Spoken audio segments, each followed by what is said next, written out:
So as an example for the King of Hearts, I have the chart of Joe Biden. He is born on 20th of November 1942 at 8:30 in the morning and in Sacramento, Pennsylvania, USA. Okay, so these are his birth details, and if you plug this in into Kala, you can calculate his chart. In his case, he gets a Sagittarius ascendant with Ketu in the sign of Aquarius, Moon in the sign of Taurus, Saturn and Uranus in the sign of Gemini, Jupiter in the sign of Cancer, Pluto and Rahu in the sign of Leo, Neptune in the sign of Libra, Mars, Mercury, Sun, Venus in the sign of Scorpio. These are his planetary placements. If you go to the Cards of Truth screen, you'll see that he gets Rahu Pluto conjunction in King of Diamonds, Jupiter in the Six of Hearts, Sun, Mars, Mercury, Venus in the Four of Clubs, Saturn, Uranus, 10th cusp in the Two of Diamonds. The Ascendant King of Hearts falls in the Jupiter card, it's in the Jack of Spades. Moon and Neptune are in the Eight of Clubs. Ketu is in the Six of Diamonds. Okay. The 10th cusp is connected to the 10 of Diamonds and it falls in the Mercury card. Alright. So if you want to calculate his Rahu values, in the later table, you need to take the values of the Sun, and for Uranus, you take the values of Saturn and Mercury in average because Uranus is in the sign of Gemini. Neptune, you take the values of Venus. Ketu, you take the values of Saturn. Okay, but if you want to correctly do this, you should take the values of Venus as well as the Moon divided by 2 for Neptune, because in the card of Venus you will get that conjunction. Okay. So next, let's look at the planets and how they are going to change the color of the spread. Okay. Here he gets Rahu Pluto in the King of Diamonds, Saturn and Uranus in the Two of Diamonds, Ketu in the Six of Diamonds. So he gets 5 planets in the diamonds. Alright. So it still is kind of standing out, but the majority of planets are in the clubs. You'll see that he gets Sun, Mars, Mercury, Venus, Moon and Neptune in the clubs, particularly the 4 of clubs and the 8 of clubs. Okay, the least dominant are going to be the spades. He only gets the ascendant there. It's not even a planet, but the least dominant in terms of planets is going to be hearts, because he gets only one planet, which is Jupiter in the Six of Hearts. Okay, so the spread changes for him. The dominant is going to be clubs and the least dominant is going to be the spades. Okay, so that's his planets, and those are the planets in those cards. Okay, let's quickly check at the fulfillment strengths. So for him, the Sun is delighted. Sun is in the sign of Mars. Mars is also conjunct the Sun. Sun is delighted here. Okay, Sun is starved because he is conjunct Venus, an enemy. Okay, Moon is proud. Moon is exalted. That's the reason it's proud. It's in the sign of Taurus. Mars is secure. It's in the sign of Scorpio, in his own sign, so it's secure. Mars is starved because he is conjunct Mercury, a great enemy. Mars is agitated because he is conjunct the Sun. Okay, Mercury is delighted. He is conjunct Venus, a friend. Mercury is agitated because he is conjunct the Sun. Okay, Jupiter is proud. Jupiter is exalted. Jupiter is delighted because he is in the sign of a friend. Venus is delighted because he is conjunct Mercury. Venus is agitated because he is conjunct the Sun. Okay, here Mercury is in a neutral sign, Venus is also in a neutral sign. Those things you have to keep in mind. Saturn is delighted because Saturn is in the sign of a friend. Okay, so those are his planets and the fulfillment strengths. Okay, now let's quickly jump into the astrology and then come back to the cards. Okay, so Joe Biden doesn't need any introduction. He is the current sitting president and is the 46th president of United States. Before that, he's also served in office as a vice president and running mate of Obama. And some of the important attributes of his life is early on, he had some episodes where he was scrutinized because he submitted some wrong documents while running for elections. That was his initial documents from college, which were considered to be plagiarized or which were fake documents, and the information that he shared was not correct. That's what we see from Wikipedia.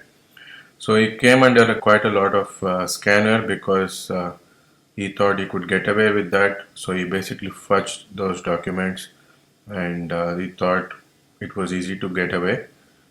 Padding the resume like that is quite common in this political arena, but the media attention was too much on him, so he had to drop out of the race. Another important event early on for him was he had issues with his relationships, not in the common way of like a divorce or a breakup. Unfortunately, he lost his wife and daughter in a car accident. They went shopping for a Christmas tree, and unfortunately, they met with an auto accident, and wife and daughter passed away, whereas his son survived with injuries. Okay. Later on in life, he marries again, and he has a daughter from that new marriage, and that continues to be a successful marriage so far. That's the good side of it. Okay. Some other attributes about him is considered a good speaker, a very polished orator. That's what are the right words they put on Wikipedia for him. Then another issues that he had was majority of it is with his health. So he had two surgeries. One was related to the brain, and he had constant headaches and all of that. And another thing that goes on for him is also he had severe problems with his heart. So the brain aneurysm resulted in issues to the spine as well as the circulatory system, and he has had numerous surgeries to keep him alive. And when he went into the surgery, the chances of survival was basically less than 60%. That's what they say. So predominant amount of issues are in the circulatory system for him. That is one of his important attributes. Another interesting quality that we can see is the oldest president. Okay, at the age of 78, he took control of the office. So that's something which is very unique for him. And he's a late bloomer in life. Okay, even though he ran for presidency, he had to drop out of the race many times. Then he became the running mate of Obama. So during which he served as the vice president. Later on, the chances of coming back to presidency was quite low because he was aging, but nonetheless he gets lucky and he gets into this new race, and with Kamala Harris he got into the election, they won, and now he's the sitting president. Okay, so those are some of his important attributes. All right, some other things about his family is that unfortunately he lost his son also due to a cancer. His son, who was quite young at the age of 46, he gets cancer and he passes away. And that was a very difficult experience again for him. Having survived many family tragedies, he still gets lucky because his current wife is extremely supportive of him. And during his bad health days, when he was in hospitals for numerous surgeries, she was always there beside him to take care of him. So he gets the second half of his life, which is again his second wife and all of that, to be very nice and supportive for him. Okay. Then he does have another surgery, which is the neuro surgery in this case, related to the nervous system. That's another important attribute for him. And his mother is known to have played an extremely important role in his life too. He's also seen by his side most often. Okay, and that's at 92 years she passes away, but he's got good support from his mother. All right, so quite a unique chart. Unlike many other politicians, We see some good positive things for him, some negative things, as usual for all the charts that is. So we have to catch it and see whether we can see that from astrology, and then also go into the cards and try the two together. Okay. So for first, let's start with this ascendant. He gets a Sagittarius ascendant. The Lagna Lord is exalted in the eighth house. Okay, so that's a good start already, having an exalted Lagna Lord. All right, it's not a good placement though. It's the eighth house, and here again it could be very challenging for him to keep his health in good shape. All right, and what he started out as a plan for his life and what he ended up becoming will be two different things. But thanks to this exalted Jupiter, it would still take him in the right direction. Okay, that's the good side of it. But eighth house placement of Lagna Lord already is a strike against the person. Okay, it's not an easy one. The exaltation does help here. Okay, next, let's see his Atmakaraka. His Atmakaraka is Venus. All right, he's a politician. Remember, for ministers and politicians, you need a Venus as Atmakaraka or the Sun. Sun is the administrator, the leader. Venus is the planet you need for doing the politics. Okay, so he's that. He's got that quality in him already. And Venus is in the sign of Pisces in exaltation in the Navamsha. Okay, so that's already a good start for the Lagna Lord as well as the Atmakaraka. Two exalted planets, two are benefics here. Okay, so that's just looking first glance, but we need to catch many other things here, right? So the Pisces Swamsha, the Atmakaraka is in the Swamsha.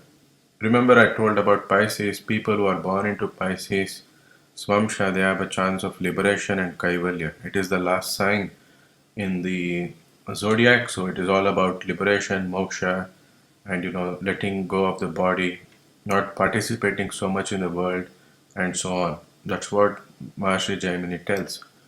But we have to again be careful here.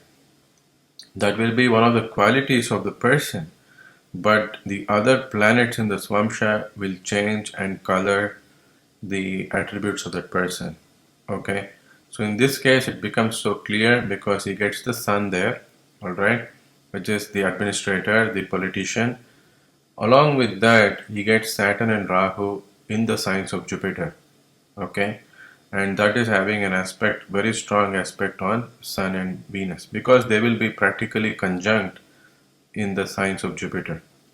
Okay, if you see the cards of truth for the Navamsha, this will be the case. Let me show it to you. So if you go to Varga and if you see Navamsha, you'll see that he gets Sun, Venus, Saturn, Rahu conjunction in the sign of Jupiter. Okay, so it's very important you pay attention to this like that in the Navamsha too. Here we don't check the Navamsha, but in the future we have to. In this course, we are only going to focus on the Rashi. Alright, so let's go back and go to the astrology of it.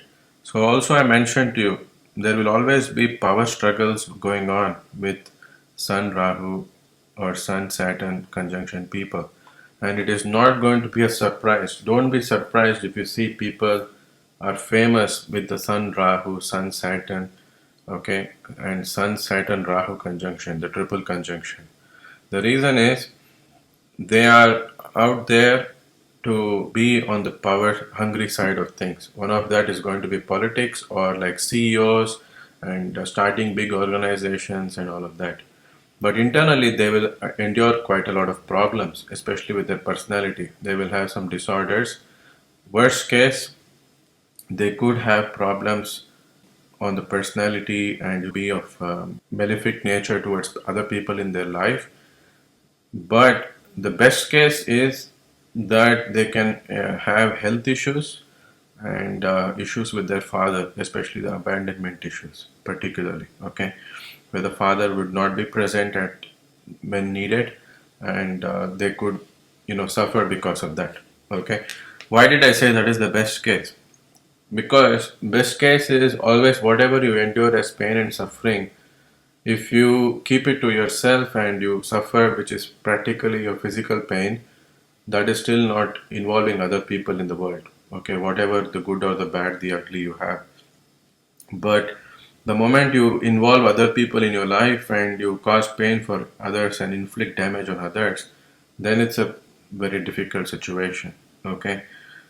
Yet, of course, being abandoned by the father is not like a best case scenario, but that is the just the family circle side of things. It is not going to impact like a society or a big nation per se. Okay, so something will be negative with that conjunction. That's all you have to take as a message. But some things will also be positive. And the only positive thing with that is that power hungry nature and to be on top of the food chain. Alright, it is needed. It's somewhat that they crave for. That is always there for them. And for a politician, that is all that matters. Okay. So for him, that sun, Rahu also impacts that planet Sun along with the Atma Karaka.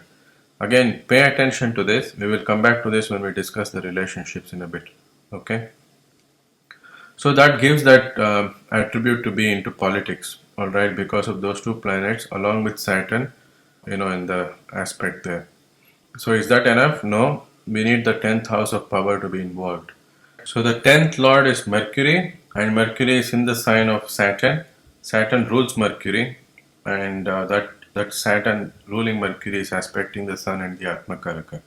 So that tags Venus and Sun to the 10th house as well. Okay, that's still not enough, but you'll see that Sun, Venus, Saturn, and Rahu are also aspecting the 10th cusp here. Okay, that's enough to pull off all that unique aspect on the 10th cusp, and they become career planets. That's very simple. Okay, so in the Navamsha, very simply we can catch that, and it's an exalted planet, still protecting it, but not perfect by any means because of Saturn, Rahu, and Sun being impacted by those double conjunctions of Saturn and Rahu. All right, we saw that in the case of Diana. In the future, we will see in the case of Donald Trump as well, and other politicians who will get this kind of Sun being impacted by Saturn and Rahu. Okay, so look at the Rashi now. In Rashi, is Atma Karaka is in the sign of Scorpio, and here you'll see that is again a Sun Venus conjunction connected to the 12th cusp. Along with this, the 10th Lord Mercury is there. Okay. Then we have the aspect of Jupiter, who is the Lagna Lord on that. So that's going on in the sign of Scorpio. So why Scorpio becomes so nice and important, especially for politics, is because if you see from the sign of Leo, right, and Scorpio. From Scorpio, the sign of Leo is the 10th house. Okay, these people who have multiple planets in Scorpio, they'll be extremely patriotic. Okay, they are nationalistic people. They have to have a lot of interest in the country's politics as well as country's affairs and all of that. So they get unique qualities for politics because of that. So that's one of the things that is going on here. And of course, Sun is the ninth cusp lord. It's his dharma, which is his path, and the ninth and 10th lord are conjunct here, which is Sun and Mercury. All right, and remember for Sagittarius ascendant, it causes Raj Yoga. It's not a perfect Raj Yoga, it is disrupted by Venus and also the 12th lord Mars, but that conjunction is there and it's under the grace of Jupiter. Okay, so here Mercury is manifesting this sign, Jupiter is also manifesting this sign, along with Mars, the lord of the sign. Okay, so those are some things that we see. And to become a president, vice president, and all of that, we need a good 11th house because that's the house of titles. All right. So in this scenario, you can see that an exalted moon is aspecting the 11th house. He did get titles. He was, not in this contention for the presidency. Nobody thought he could, but he did become famous because of The moon, exalted moon on the 11th cusp of titles. The 11th house is also the love received from the public. So, having that moon, particularly the social planet and the charismatic planet, draws the attention from the public. Okay, that's very nice. Then we see that Venus, the Atmakaraka, rules the 11th house. Along with that is conjunct the 10th lord of power and the Sun, the Karaka for power, along with Mercury, the 7th lord of public. Okay, and the 10th lord of public. So those things are going on. Is it a bad 12th house? To some extent, yes. Any planets in the 12th house are always going to be difficult. It's a Dusthana. But what is unique about this chart is that the Lord is protecting it. Mars is manifesting it, and Mars is supporting the Sun particularly. Alright. And Venus is not under any problems here because Mars is a neutral to Venus. But Mars is also not a problematic planet for Mercury either. Only Mercury causes all these disruptions for them. Okay, because Mercury stars Mars. We will see that in a bit. Okay, but the 12th Lord is not going to be a total disaster in terms of his career and politics because of material manifestation side of things. On other things of life, he may suffer from that, which we will get to this. All right. Remember this. This is the reason I tell we cannot, draw one finite conclusion by just looking at one house or one planet in astrology. We are making predictions on 5 levels always, right? On the material side, the physical health side, mental side, emotional side, their chemical balances in the body, spiritual side of things, and so on. So if you make one side of prediction and think that that planet is not going to cause problems, that's when you will really bungle your predictions. That's why you have to pay attention to everything going on there. So for him, for the power side, no issues. For the politics, the career side, no issues. Why? The Lagna Lord is exalted. Along with that is Atmakaraka is exalted. Okay. Venus is not bad in the Rashi either. Jupiter is not bad in the Navamsha either. So it averages out in every good way for him. Okay. Yet he suffers. Where will he suffer? He is going to suffer in the area of relationships and in the area of children. Both we will take into account now. Alright. So first we caught this, right? And we also connected the sign of Leo to this and the sign of Scorpio, how it is important to Leo. That connection we saw. Okay. Notice another thing here. You get Saturn on the 10th house, and that is the uniqueness of Saturn. Saturn is a planet that rules the natural age of 70 to 120 years of life for all of us on Earth. Okay, whenever Saturn is influencing the 7th or the 10th, the public reception will come late. You have to work very hard for it. Most often, these people are late bloomers. After the age of 35, they will start to see success. And it's not going to be a surprise if they become even more famous in the later years of their life. Okay, which is the age of 70 to 120, the natural age period of Saturn. Okay, the goal of Saturn is to give you fulfillment in life at the end of it, not in the beginning of it. So if you struggle in the initial parts and you are expecting rewards, he may not give you that, but in the later part of life, he will deliver that. Okay, that is why it's the Karaka for great deeds and great fruits and the Dasamsha. And we have not seen the Dasamsha for any of the people so far, but note that it is going to be an extremely important chart for astrology, especially when it comes to famous and rich and politically centered people. All right, it's an extremely important chart. The attributes in Joe Biden chart is clear. He's got Saturn in the 7th. Fame and success came late. All right. Then it's also influencing the 10th. In the signs of Mercury, which is the 2 of diamond card, you'll see that Saturn is on the 10th cusp. But it's going to give the wheel of fortune, which is the 10 of diamond at some stage. All right, because it's connected to the 10th cusp. That we can see. Then Saturn on the 10th is also a good placement for power and authority. Alright, because he is the character for greatness, as I mentioned. He is the manifester for someone achieving something in the world, and naturally he rules the sign of Capricorn, which is the house of power and status and all of that. The intention of Saturn is not that you get your power and authority for yourself. It's not the power hungry nature of an afflicted Saturn or afflicted Sun or Rahu. The intention of Saturn is to serve, because you remember he's ruling the sign of Aquarius also, which is the sign of democracy. Whatever actions you take should impact the greater social cause and people in the world. That is the interest of Saturn when he's on the 10th house. It's not about him anymore, it's not about you anymore, it's about the greater cause. But on the way, if you become famous and you get some good status in the world, nothing wrong with that. All right. So there is no arrogance or anything coming on behalf of that, especially if he's in a good dignity. All right. That's what happens for him. He gets lucky because Saturn is in the sign of Mercury, a great friend. All right. Yet, initial part of life he will suffer because of that, particularly relationships. So you see that first he gets Saturn on the seventh house. Already there is a problem on the seventh house. Okay, for his wife particularly.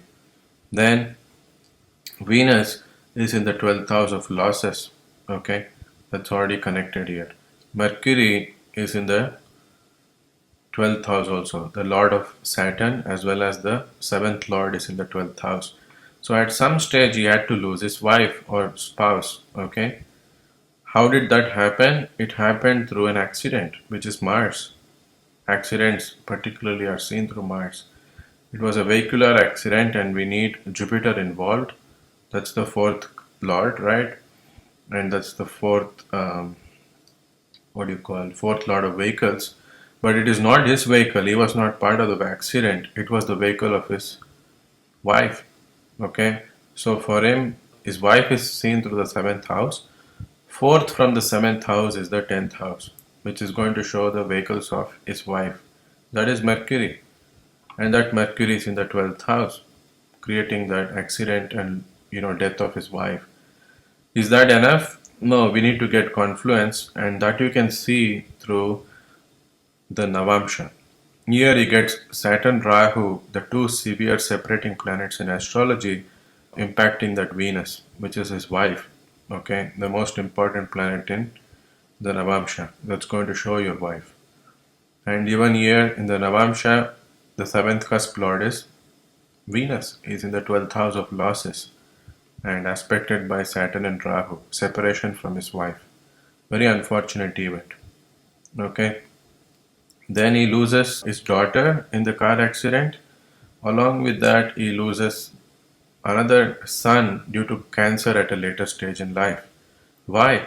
Because the fifth lord Mars is in the 12th house. Again, loss. Alright? That Mars is starved severely by Mercury. It's not an easy Mercury, causing problems for Mars. And it's not a perfect Mars either because he's agitated by the Sun. And here Mars is combust, Mercury is combust, Venus is also combust.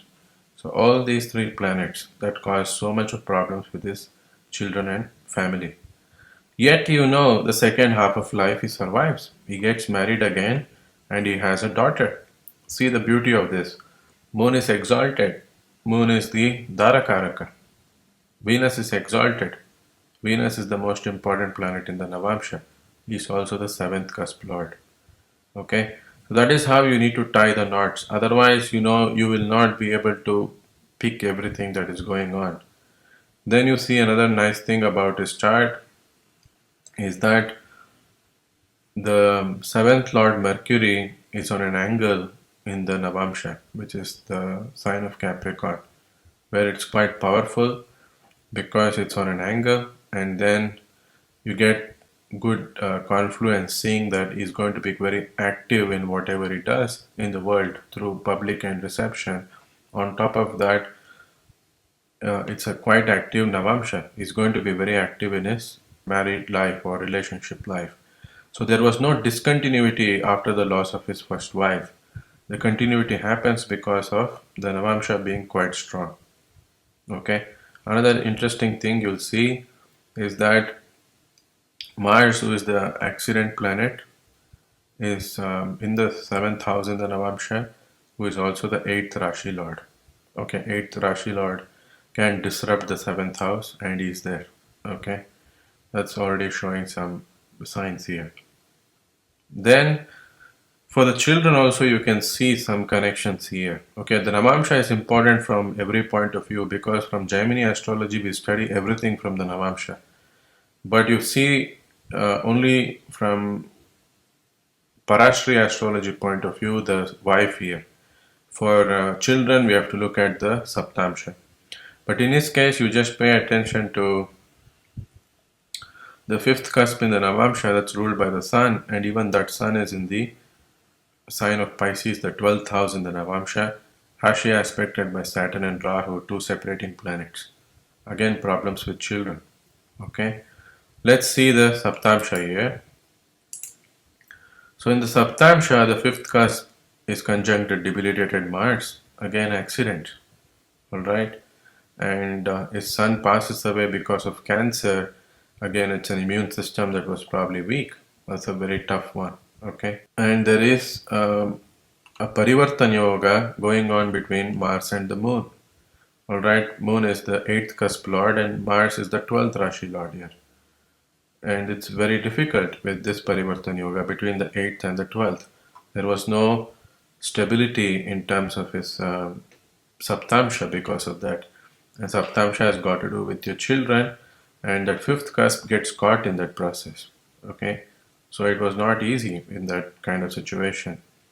Then you see another interesting thing here.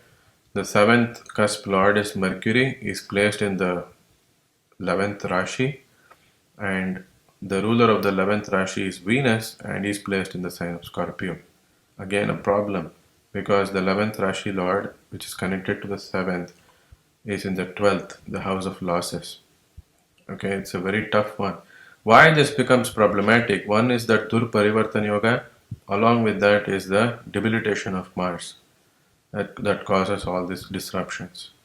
Okay, Jupiter is not perfect either because he is starved in the sign of an enemy that does not protect the Saptamsha in a great way.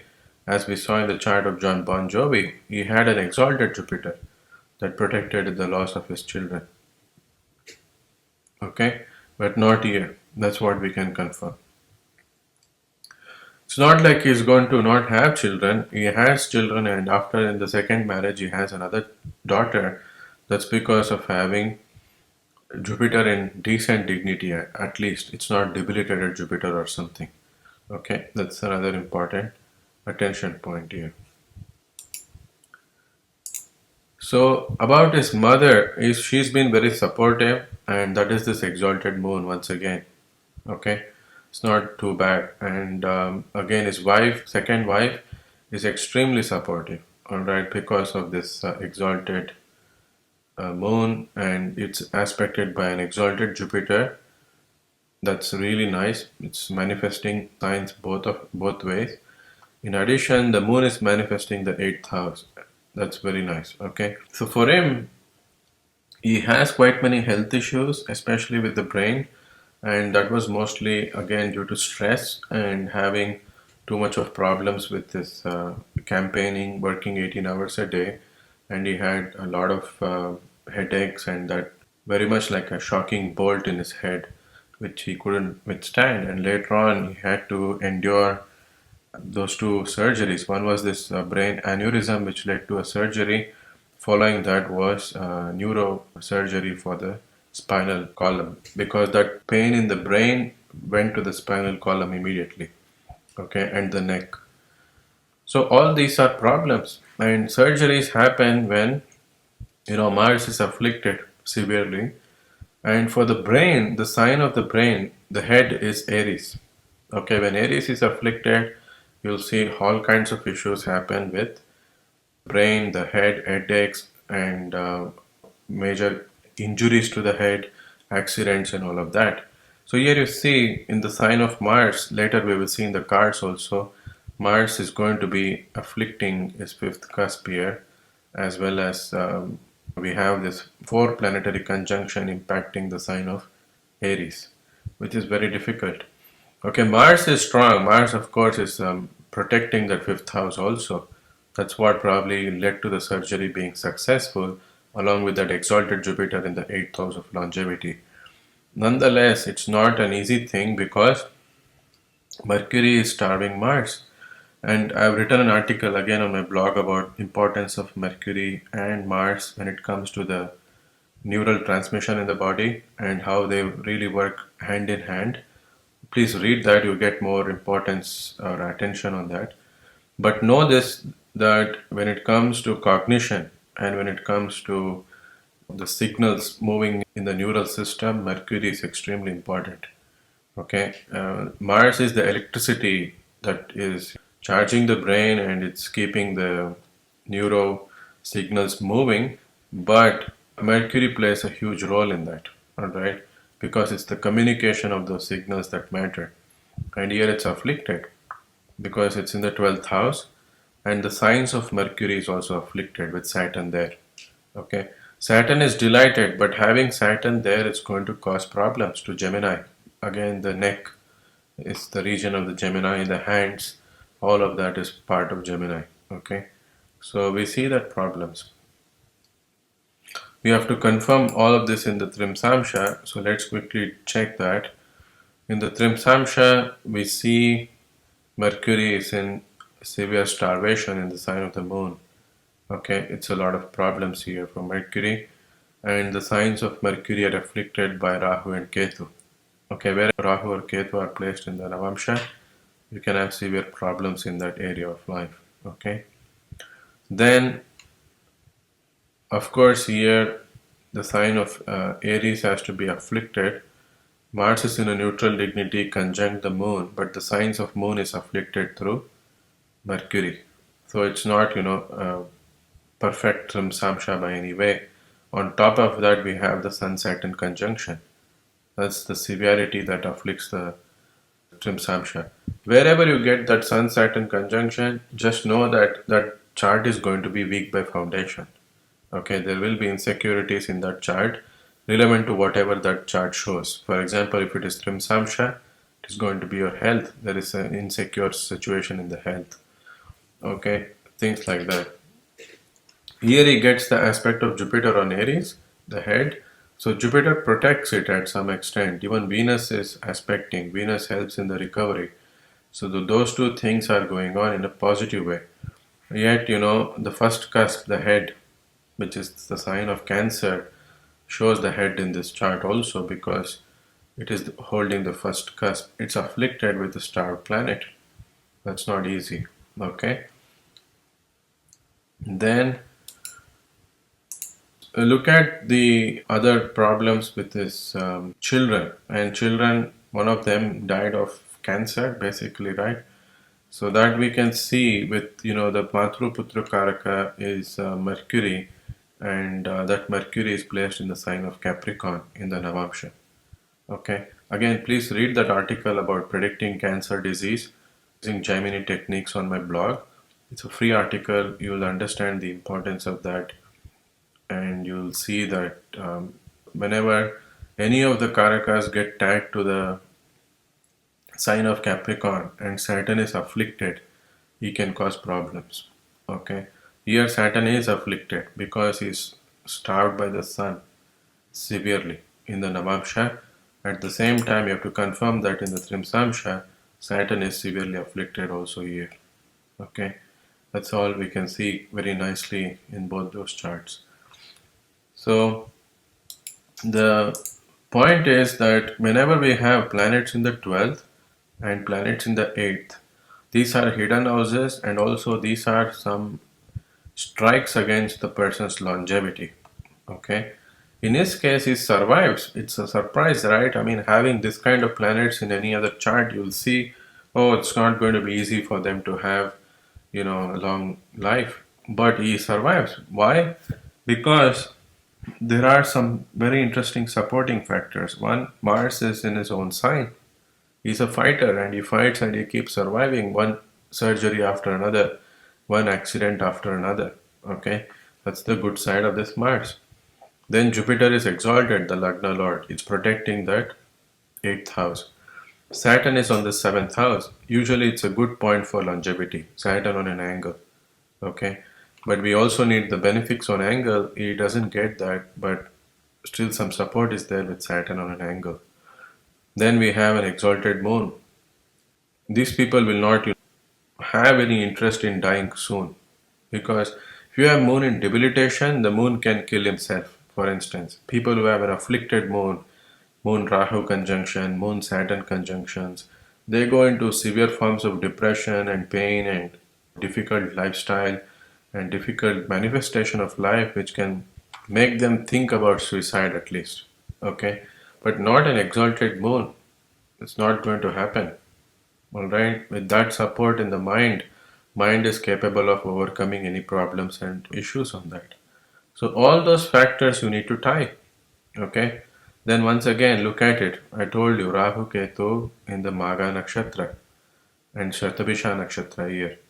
Okay. Again the power hungry, power centered chart. Famous chart. Ketu in the sign of Aquarius, Ketu in the natural sign of democracy, Rahu in the sign of Leo, especially in Maga, shows the throne. Someone who can sit on the throne. That's what it is. Their desire, at least, is that. And why they want to sit on the throne? They should be serving the public, which is democratic opinion of the public.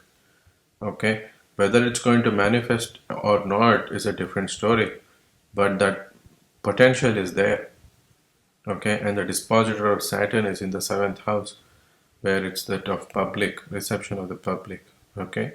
So those things are going on.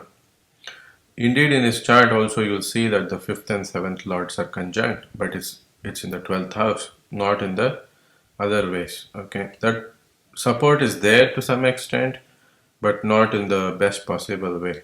All right, not like the charts of the other famous people we saw, which can just give straightforward positive results, not negative things.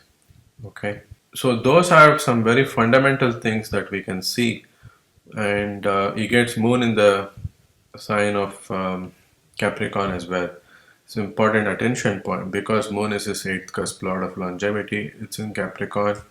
So either his mom or his wife, they could have some severe complex diseases in the family later on, or even his health can deteriorate because of that.